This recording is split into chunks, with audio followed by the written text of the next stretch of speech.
ओम शांति। 17 अक्टूबर 2020।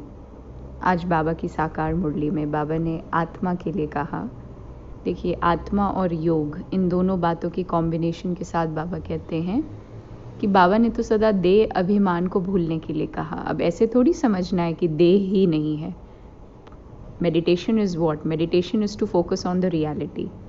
Meditation मेडिटेशियो शब्द से डिराइव हुआ है। मेडिटेशन, अ फ्रेंच वर्ड, जिसका मतलब होता है वास्तविकता पर ध्यान केंद्रित करना।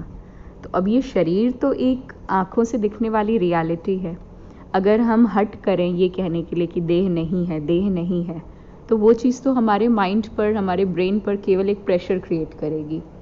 तो इसीलिए बाबा ने आज की मुरली के स्टार्टिंग में ही बिल्कुल क्लियर शब्दों में कहा कि ऐसा नहीं है कि देह है ही नहीं, शरीर है, लेकिन शरीर को भूल जाओ, देह अभिमान को भूल जाओ, है ना। अब कैसे कॉन्ट्रास्ट निकालें?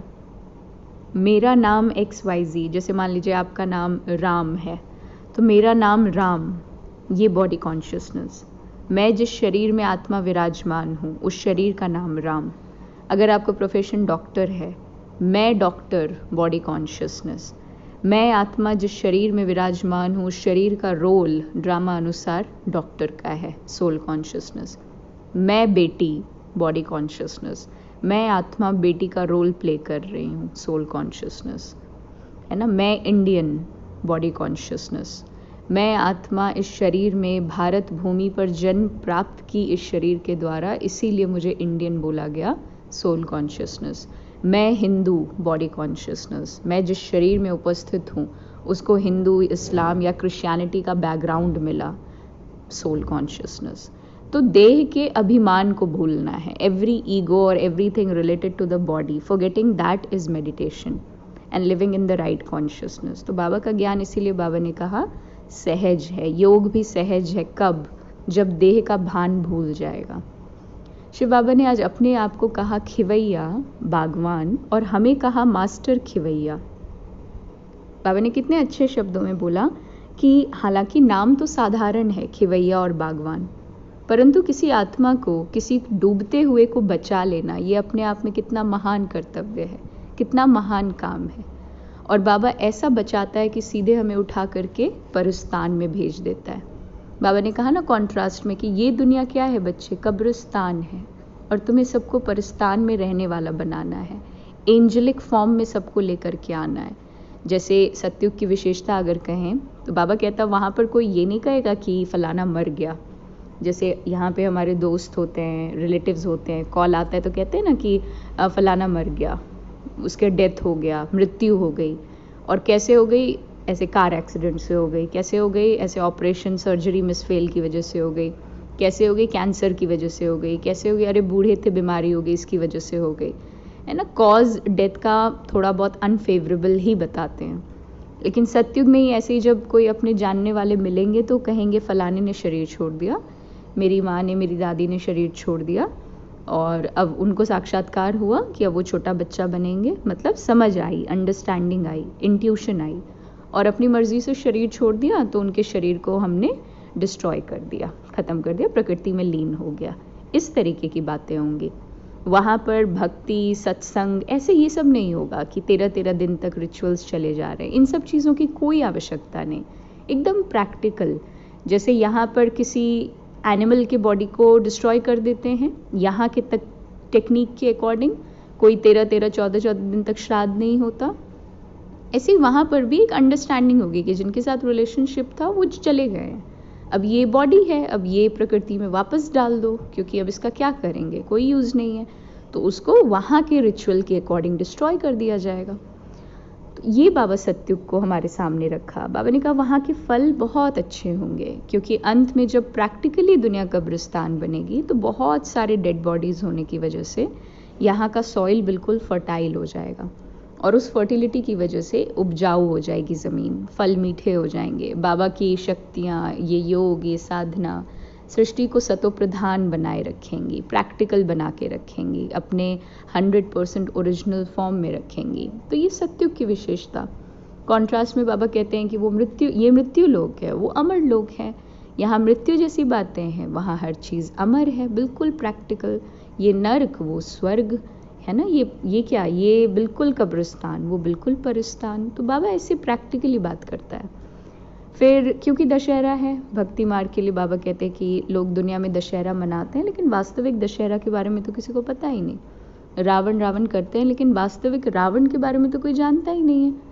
तो रावण के ऊपर तो तुम बच्चे जीत पाते हो, विकारों के ऊपर जीत पाना है तो वास्तविक दशहरा मनाना है। बाबा प्रैक्टिकल बात करता है। पतित पावनी, कितना अच्छा बाबा ने आज खूबसूरत एग्जाम्पल दिया ना, कि जैसे नदी या समुद्र में भी एक दुनिया बसती है, एक्वेटिक लाइफ कहते हैं ना। तो एक्वा मतलब पानी, एक्वेटिक मतलब पानी में रहने वाले। तो एक्वेटिक एनिमल्स, एक्वेटिक प्लांट्स वहाँ पे भी तो हैं। जैसे हम पानी में इस शरीर के साथ जिंदा नहीं रह सकते, वैसे ही मछलियाँ बिना पानी के नहीं रह सकती। तो एक जनजीवन हो गया ना, वहाँ डिजॉल्व्ड ऑक्सीजन यूज़ होता है, ऑक्सीजन पानी में मिलता है। बाबा ने कहा अरे गंगा में भी तो प्रेजेंट हैं सारी चीज़ें। तो तुम एक गांव मानो, एक विलेज है, एक दुनिया है, उसको तुमने पतित पावनी कह दिया। कितनी सूक्ष्म प्रैक्टिकल बात है ना। दुनिया बहुत लॉजिक्स और प्रैक्टिकलिटी के पीछे रहती, इससे ज़्यादा प्रैक्टिकल बात और क्या होगी। फिर तो कभी भी मछलियों को, मतलब मछलियों की कभी मृत्यु ही ना हो, क्योंकि वो तो गंगा में ही नहाती रहती हैं, है ना। फिर तो उनको कभी ऐसे कोई मार के खा ही ना पाए, क्योंकि पतित पावनी में है तो बिल्कुल पावन है, और जो पावन है उनके साथ अत्याचार कैसे हो सकता है ना। तो शिव बाबा हर तरीके से हम लोगों को प्रैक्टिकल बनाने के लिए इस धरा पर आ गया है। उसी प्रैक्टिकल दुनिया का नाम सत्युग रख दिया। फिर शिव बाबा ने हम लोगों को आज सिंपल सरल शब्दों में ये भी इशारा किया कि जैसे सत्यनारायण की कथा दुनिया में लोग करते तो हैं, लेकिन वास्तविक नारायण बनने का टाइम, नर से नारायण, नारायण मना ऐसा नर जो पूजनीय है, नर प्लस आयन, है ना। तो बाबा निरंतर इसी बात की शिक्षा देता है कि बच्चे मैं पतित पावन हूँ। तभी तो भक्ति मार्ग में सबने बोला ओ पतित पावन आओ। हालांकि भक्ति मार्ग में सर्वव्यापी के कॉन्सेप्ट की वजह से हर किसी में परमात्मा देखने के कारण उनकी वास्तविकता प्राय लोप हो गई, गुम हो गई। भगवान शब्द बाकी रह गया, लेकिन उसकी डेफिनेशंस बदलती चली गई, उसकी थियोरीज बदलती चली गई। फिर सर्वव्यापी की वजह से बाबा एक और चीज़ क्लियर करता है, कहते तो तुम भाईचारा हो, लेकिन फादरहुड वाली बातें क्यों कहते हो सर्वव्यापी कह के। मुझ में भी भगवान, तुम में भी भगवान, तो फादरहुड हो गया ना, क्योंकि गॉड फादर कहा। फिर ब्रदरहुड किस बेसिस पर कहते हो। तो बाबा ने कहा ऐसे ऐसे क्वेश्चंस रेज करो।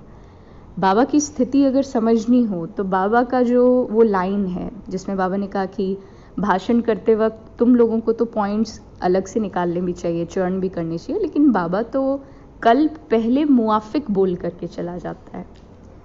परमात्मा और मनुष्य आत्मा, देव आत्मा में सदा अंतर है, सदा अंतर है। देवात्मा बनने के बाद भी हमारे मन में 1 से 2, 2 से 3 संकल्प चलते रहेंगे, 1 to 2, 2 to 3 थॉट्स रहेंगे, है ना। क्योंकि हम शरीर में हैं, शरीर में है मना एक रिस्ट्रिक्शन में रहेंगे।